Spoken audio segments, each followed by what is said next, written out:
Living at your finest, champions. How's it going? Welcome to Living at Your Finest with Dr. Babs live stream. Happy weekday. I hope the week has been great so far. We are still in the month of February and we are going to be talking about heart. We're all about the heart and just making sure that we're bringing awareness. We're going to talk about what those risk factors are for heart disease. And we'll talk about the preventative measures. So I am glad that you are on. You're investing in your health and you want to learn more about the heart disease, the different types of heart disease. So thank you for staying tuned. Now, have you heard of the SAD nutrition? Yes, SAD, SAD nutrition. It is one of those risk factors that we're going to be talking about today that leads to heart disease. But let me spell it out for you. It is known as the Standard American Diet, SAD. That's correct. In addition to nutrition being a risk factor, I'm going to talk about several other risk factors. But let me introduce myself. For those of you that don't know me, I am Dr. Babs.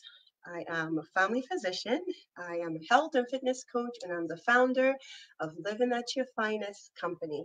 My passion is to help women to live at their finest holistic health. So that, I use a framework that is fun, it's fundamental, it's faith-based. And this is just to ensure that women are empowered to possess their worth. They can nourish their spirits and their bodies, and they can become health champions. I share lessons from my personal health journey, as well as from my extensive background, and it's just for educational purposes. So be aware that I am not your physician, so I'm not privy to your own particular needs. So it's just for educational purposes. Please, for your specific needs, please reach out to your primary care provider.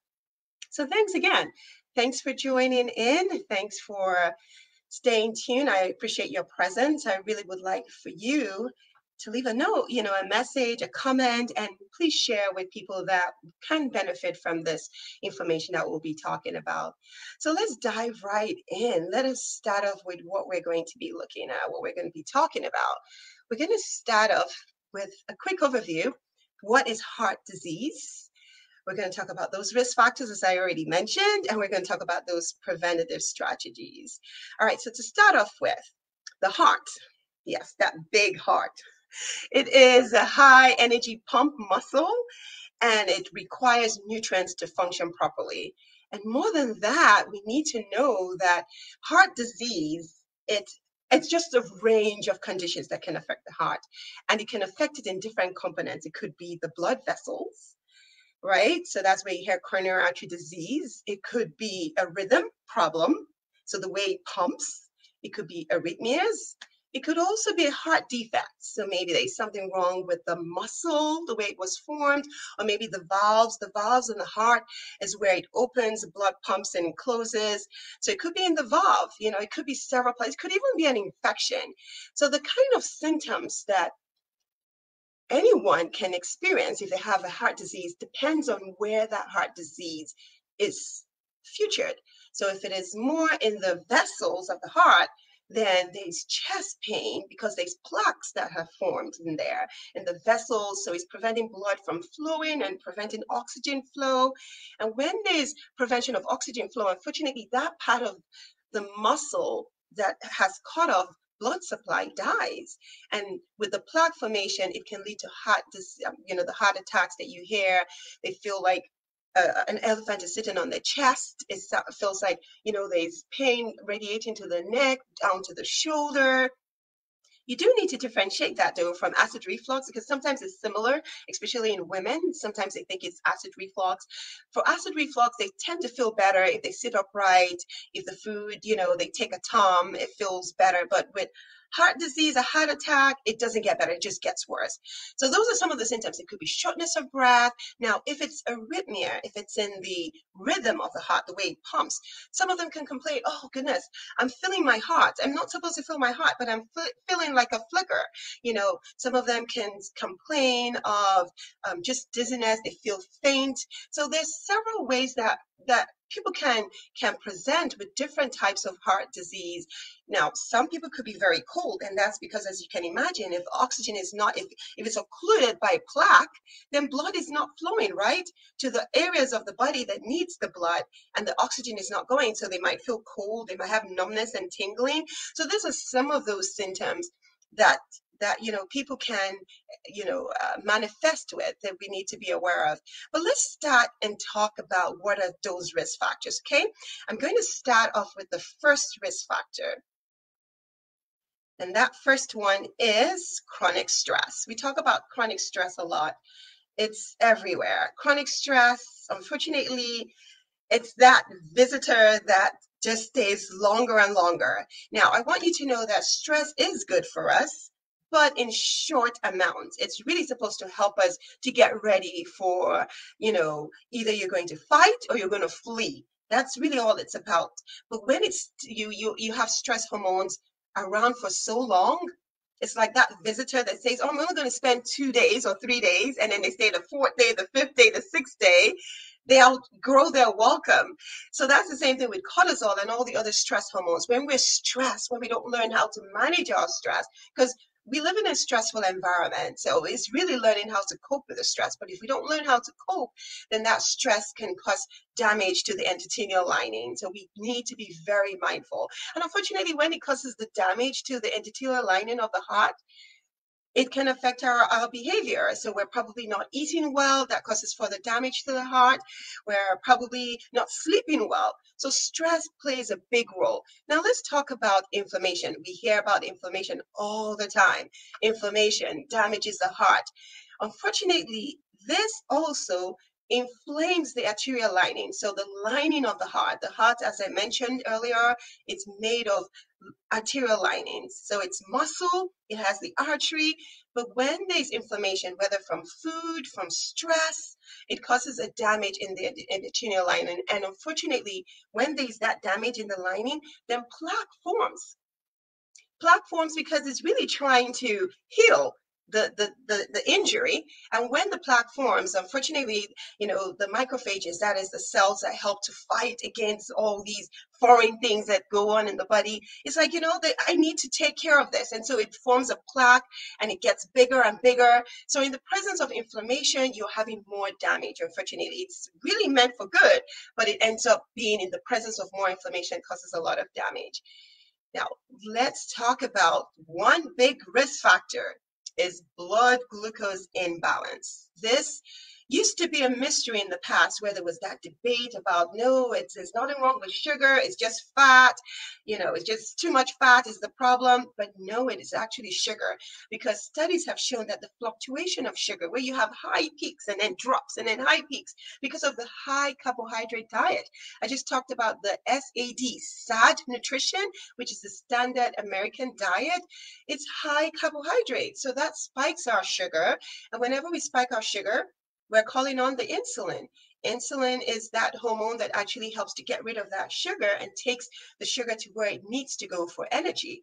But unfortunately, if we have a lot of that, a lot of sugar, and a lot of demand on the insulin, it doesn't do the job as well as it needs to.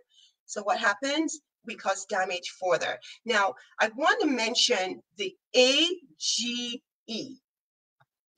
What happens here is that you see that sugar forms to this protein and it forms a plaque and further damages the arteries. It further damages the heart. So we need to be very mindful.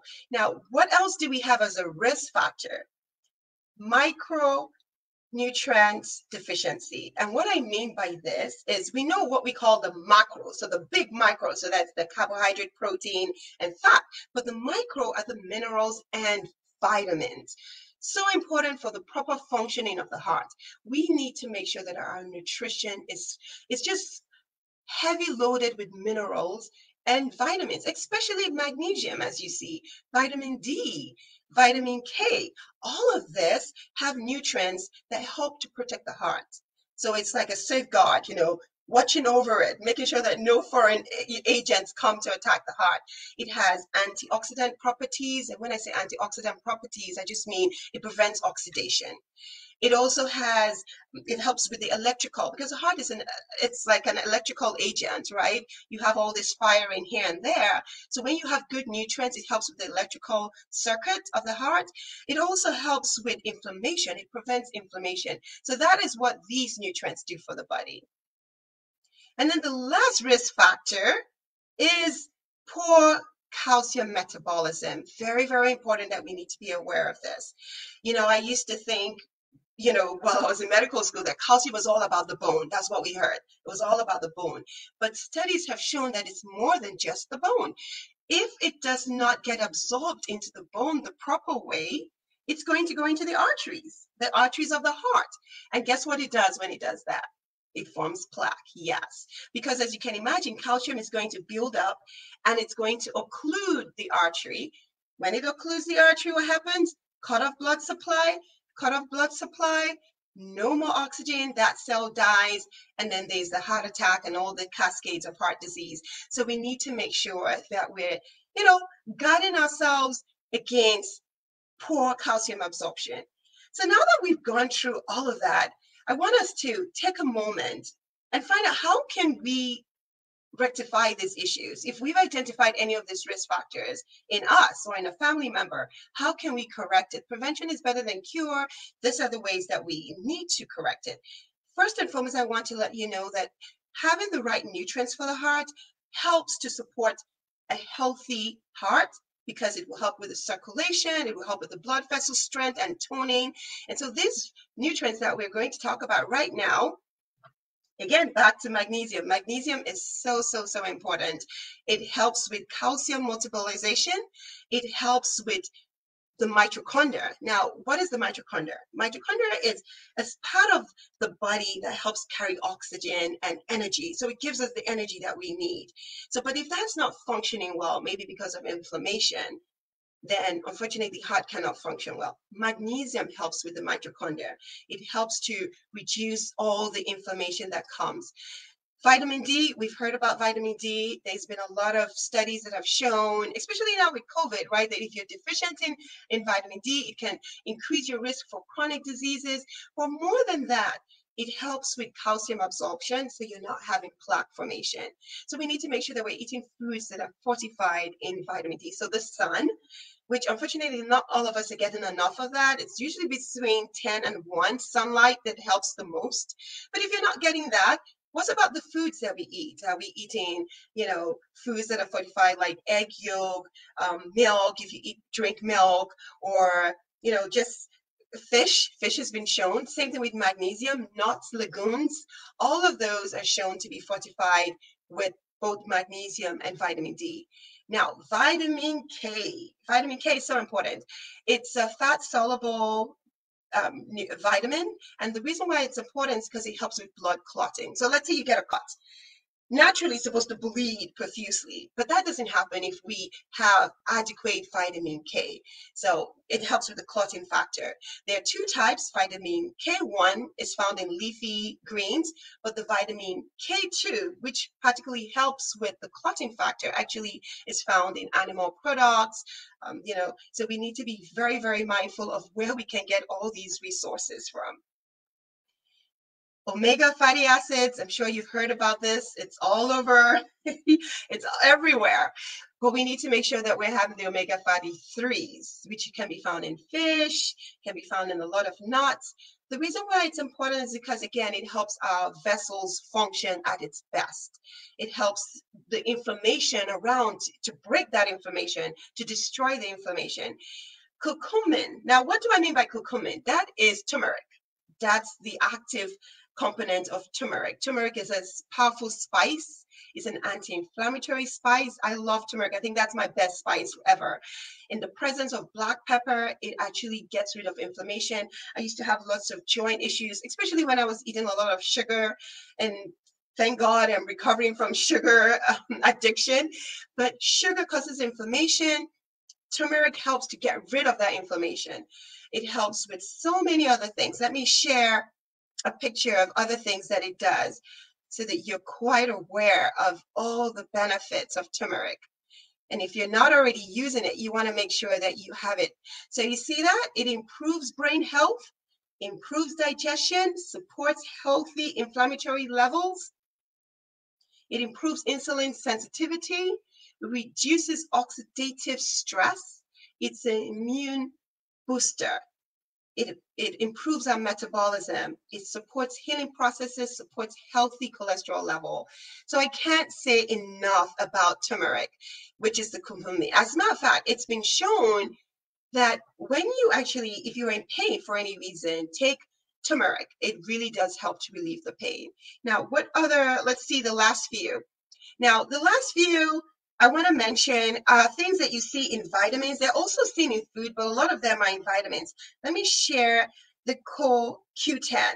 It's actually in my vitamins. This is the vitamins that I use. Now, I prefer to eat my food, have my my nutrients in my food. But if for some reason maybe I've just had a bad week and I haven't eaten as well as I need to, then I make sure that I take my supplements. So this is the one that I take. It's called the Emerald, and it's for women 45 and above, and it's a multivitamin, and it has the CoQ10. CoQ10 is so important because it really helps. It really helps with the way the body, the functioning of the body. It helps with just getting rid of inflammation. It helps with the channeling of the vessels. So very, very important that we pay attention to all these nutrients. I've mentioned quite a number of them. I hope that you remember that not only can they be found in legumes, broccoli, oranges, and nuts, you can also find them in supplements. Very, very good. It has a protective function for heart health, and it keeps it acting and working naturally as it should. All right, so let's see what else we have. A good reflection that I like to talk about here is believe in our hearts, right? Because it's meant to live a life full of passion, purpose, magic, and miracles. That's our heart. So we need to give it the nutrients that it needs. We need to be aware of those risk factors that I talked about: stress, inflammation, your sugar just being all over the place. That means we need to keep an eye on it. We need to make sure that we're having all the nutrients that our body needs. And so what are you going to do today now that we've talked about it? What is your call of action? What are you going to How are you going to reduce your stress? Your risk for heart disease? One step at a time. One step at a time. You just have to figure out where you're going to start and then start there.